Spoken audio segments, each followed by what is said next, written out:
Yearly stage founders അനുഭവിക്കുന്ന ഒരു പ്രധാന പെയിനാണ് കേട്ടോ. എൻക്വയറി വരും, ഡെമോ കൊടുക്കും, വർക്ക് കൺഫേം ആവില്ല.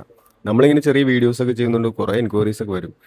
പക്ഷേ ആ വർക്കിൻ്റെ എക്സൈറ്റ്മെൻറ്റ് കൊണ്ടും ആ ഫൗണ്ടറുമായിട്ടുള്ള ഒരു കണക്ഷനൊക്കെ വെച്ചിട്ട് ഞാൻ അതിൻ്റെ ബേസിക് സ്ട്രക്ചറൊക്കെ ബിൽഡ് ചെയ്ത് കുറേ വർക്ക് അതിൻ്റെ പുറകെ ആയിരിക്കും, കുറേ റിസർച്ച് ചെയ്യും. പക്ഷെ എന്താ അവസ്ഥ എന്ന് വെച്ചിട്ടുണ്ടെങ്കിൽ അത് ഭയങ്കര പെയിൻഫുൾ ആണ് കേട്ടോ. ലാസ്റ്റ് മന്ത് ഒരു എൻക്വയറി വന്നിട്ടുണ്ടായിരുന്നു. അതൊരു പ്രോപ്പർട്ടി മാനേജ്മെൻറ്റ് സോഫ്റ്റ്വെയറിൻ്റെ ആവശ്യത്തിന് വേണ്ടിയിട്ടായിരുന്നു വന്നത്. അപ്പോൾ നമ്മൾ അതിന് വേണ്ടി ഡെവലപ്മെൻറ്റ് ചെയ്തു, ഡെമോ കൊടുത്തു, വർക്ക് കൺഫേം ആയില്ല. ഞാൻ അതിനെപ്പറ്റി ഒരു വീഡിയോ ചെയ്തു. അത് കഴിഞ്ഞിട്ട് പ്രോപ്പർട്ടി മാനേജ്മെൻറ്റ് വേണമെന്ന് പറഞ്ഞിട്ട് മറ്റൊരാൾ വന്നു, അതിൽ ERP നെക്സ്റ്റിൽ വേണമെന്നാണ് പറഞ്ഞത്. അപ്പോൾ നമ്മൾ ERP നെക്സ്റ്റിൽ ബിൽഡ് ചെയ്തു. അപ്പോൾ അതിനുശേഷം ആ വർക്കും ഇപ്പോൾ ഓൾമോസ്റ്റ് കൺഫേം ആവാത്ത സ്റ്റേജിലേക്കാണ്. പക്ഷേ പ്രോപ്പർട്ടി മാനേജ്മെൻറ്റ് സോഫ്റ്റ്വെയർ UAE വളരെ നന്നായിട്ട് ഓടുന്ന ഒരു സോഫ്റ്റ്വെയർ ആണെന്ന് എനിക്കറിയാം. കാരണം അവിടെ അപ്പാർട്ട്മെൻറ്റ്സ്, വില്ലാസ് ഒക്കെ എടുത്തിട്ട് പല പല യൂണിറ്റ് ആക്കി ഇങ്ങനെ തിരിച്ച് കൊടുക്കുന്ന ഒരു ബിസിനസ് ഒരുപാട് ഉണ്ടല്ലോ. അപ്പോൾ നിങ്ങൾ അങ്ങനെ ഒരു ബിസിനസ്സിൽ ഉൾപ്പെടുന്ന ഒരാളാണെന്നുണ്ടെങ്കിൽ നിങ്ങൾക്ക് നിങ്ങളുടെ property management business end to end manage ചെയ്യാൻ പറ്റുന്ന തരത്തിലുള്ള ഒരു സോഫ്റ്റ്വെയർ ആണുള്ളത്.